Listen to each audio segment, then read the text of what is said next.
Hi ನಮಸ್ತೆ, welcome to Chaitra ಅಡುಗೆ channel. ಇವತ್ತು ಹಸಿ ಅವರೆಕಾಳು ಉಪ್ಸಾರು ಮಾಡ್ತಾಯಿದ್ದೀನಿ. ಇದಕ್ಕೆ ನಾನು ಅರ್ಧ kg ಆಗಷ್ಟು ಅವರೆಕಾಳನ್ನ ತೊಗೊಂಡು ಇಲ್ಲಿ ಕುಕ್ಕರ್ಗೆ ಹಾಕ್ಕೊತಾ ಇದ್ದೀನಿ. ಇಲ್ಲಿ 5ರಿಂದ 6 ಹಸಿಮೆಣಸಿನ್ಕಾಯಿ ಮತ್ತು 1 ಟೊಮೆಟೊ, ರುಚಿಗೆ ತಕ್ಕಷ್ಟು ಉಪ್ಪು. ನಮ್ಗೆ ಸಾಂಬಾರು ಎಷ್ಟು ಬೇಕಾಗುತ್ತೆ ಅಷ್ಟು ನೋಡಿಕೊಂಡು ನೀರನ್ನ ಆ್ಯಡ್ ಮಾಡ್ಕೊಳ್ಳಿ. ಇವಾಗ ಇದನ್ನು 2 ಕೂಗನ್ನ ಕೂಗಿಸ್ಕೊಳ್ಳೋಣ. ಇವಾಗ ಸ್ಟವ್ ಹಚ್ಕೊಂಡು ನಾವು ಕುಕ್ಕರ್ಗೆ ಹಾಕ್ಕೊಂಡಿದ್ದೆಲ್ಲ ಸೇರಿಸ್ಕೊಂಡು ಇವಾಗ ಕುಕ್ಕರ್ ಲಿಡ್ನ ಕ್ಲೋಸ್ ಮಾಡಿ 1-2 ವಿಸಿಲ್ನ ಕೂಗಿಸ್ಕೊತೀನಿ. ಕುಕ್ಕರ್ ತಣ್ಣಗಾದ್ಮೇಲೆ ಓಪನ್ ಮಾಡಿ ನೋಡಿದ್ರೆ ನೋಡಿ ಎಷ್ಟು ಚೆನ್ನಾಗಿ ಬೆಂದಿದೆ. ಇವಾಗ ಇದನ್ನು ಟೊಮೊಟೊ ಮತ್ತು ಮೆಣಸಿನ್ಕಾಯಿನ ಸಪ್ರೇಟಾಗಿ ಮಾಡ್ಕೊಳ್ಳೋಣ. ಖಾರ ರೆಡಿ ಮಾಡ್ಕೊಳ್ಳೋದಕ್ಕೆ ಸ್ವಲ್ಪ ಕಾಳನ್ನು ಕೂಡ ಎತ್ತಿಟ್ಕೊಳ್ಳಿ. ಇವಾಗ ಒಂದು ಮಿಕ್ಸಿ ಜಾರ್ ತೊಗೊಳ್ಳೋಣ. ಅದಕ್ಕೆ 1 ಗೆಡ್ಡೆ ಆಗೋಷ್ಟು ಬೆಳ್ಳುಳ್ಳಿ, ಸ್ವಲ್ಪ ಹುಣಸೆಹಣ್ಣು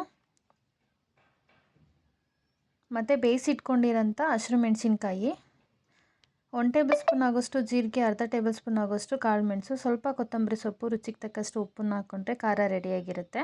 ಇದಕ್ಕೆ ಟೊಮೊಟೊ ಮತ್ತು ಕಾಳನ್ನ ಆ್ಯಡ್ ಮಾಡ್ಕೋಬೇಡಿ, ಯಾಕಂದರೆ ಖಾರ ಜೊತೆ ಆ್ಯಡ್ ಮಾಡಿಕೊಂಡ್ರೆ 1 ವಾರಗಟ್ಟಲೆ ಇಡೋದಕ್ಕಾಗಲ್ಲ.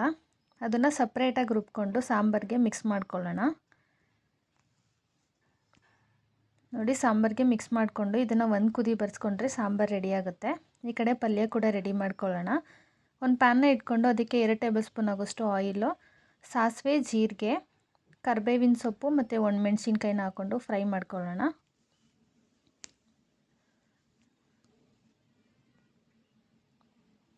ಇಲ್ಲಿ 1 ಗೆಡ್ಡೆ ಈರುಳ್ಳಿನ ಕಟ್ ಮಾಡಿ ಇಟ್ಕೊಂಡಿದ್ದೆ, ಅದನ್ನು ಕೂಡ ಸೇರಿಸ್ಕೊಂಡು ಸ್ವಲ್ಪ ಸಾಲ್ಟ್ ಹಾಕ್ಕೊಂಡು ಫ್ರೈ ಮಾಡ್ಕೊಳ್ಳಿ. ಇಲ್ಲಿ ಸಾಂಬಾರು ಕೂಡ ರೆಡಿ ಆಯಿತು. ತುಂಬ ಚೆನ್ನಾಗಿರುತ್ತೆ. ಹಸಿ ಕಾಳು ಉಪ್ಸಾರು ಅಂದರೆ ಯಾರಿಗೆಲ್ಲ ಇಷ್ಟ ಆಗಲ್ಲ ಹೇಳಿ. ಮುದ್ದೆ ಜೊತೆ ತಿನ್ನೋದಕ್ಕಂತೂ ತುಂಬ ಚೆನ್ನಾಗಿರುತ್ತೆ ಟೇಸ್ಟು. ಇಲ್ಲಿ ಸ್ವಲ್ಪ ಉಪ್ಪು ಹಾಕ್ಕೊಂಡು ಫ್ರೈ ಮಾಡ್ಕೊಂಡಿದ್ದಾದಮೇಲೆ ಬೇಯಿಸಿಟ್ಕೊಂಡಿರೋಂಥ ಕಾಳನ್ನು ಕೂಡ ಹಾಕ್ಕೊಂಡು ಫ್ರೈ ಮಾಡ್ಕೊಳ್ಳೋಣ. ಇದಕ್ಕೆ 1 ಕಪ್ ಆಗೋಷ್ಟು ಹಸಿ ತೆಂಗಿನ ತುರಿನ ಸೇರಿಸ್ಕೊತೀನಿ. ನೀವು ಬೇಕಿದ್ದರೆ ಇದಕ್ಕೆ ಸ್ವಲ್ಪ ನಿಂಬೆಹಣ್ಣು ಕೂಡ ಆ್ಯಡ್ ಮಾಡ್ಕೋಬೋದು, ಟೇಸ್ಟ್ ಇನ್ನೂ ಚೆನ್ನಾಗಿರುತ್ತೆ. ಇದಕ್ಕೆ ನೀವು ಕಾಳು ಬೇಡ ಅಂದರೆ ನೀವು ಸೊಪ್ಪು ಕೂಡ ಆ್ಯಡ್ ಮಾಡ್ಕೋಬೋದು. ನಿಮ್ಗೆ ಯಾವ ಥರ ಸೊಪ್ಪನ್ನ ಇಷ್ಟಪಡ್ತೀರೋ ಅದನ್ನು ಕೂಡ ಆ್ಯಡ್ ಮಾಡ್ಕೋಬೋದು. ನೋಡಿ, ರೆಡಿ ಆಯಿತು. ಮುದ್ದೆ ಜೊತೆ ಬಿಸಿ ಬಿಸಿ ಉಪ್ಸಾರು ತಿಂತಿದ್ರೆ ತುಂಬ ಚೆನ್ನಾಗಿರುತ್ತೆ. ಜ್ವರ ಬಂದು ಬಾಯಿ ಕೆಟ್ಟಿರೋರ್ಗಂತೂ ಸಖತ್ತಾಗಿರುತ್ತೆ. ಯಾರಿಗೆಲ್ಲ ಇಷ್ಟ ಆಯಿತು ಚೈತ್ರ ಅಡುಗೆ ಚಾನಲ್ನ ಸಬ್ಸ್ಕ್ರೈಬ್ ಮಾಡ್ಕೊಳ್ಳಿ, ಲೈಕ್ ಮಾಡಿ, ಶೇರ್ ಮಾಡಿ, ಕಮೆಂಟ್ ಮಾಡಿ.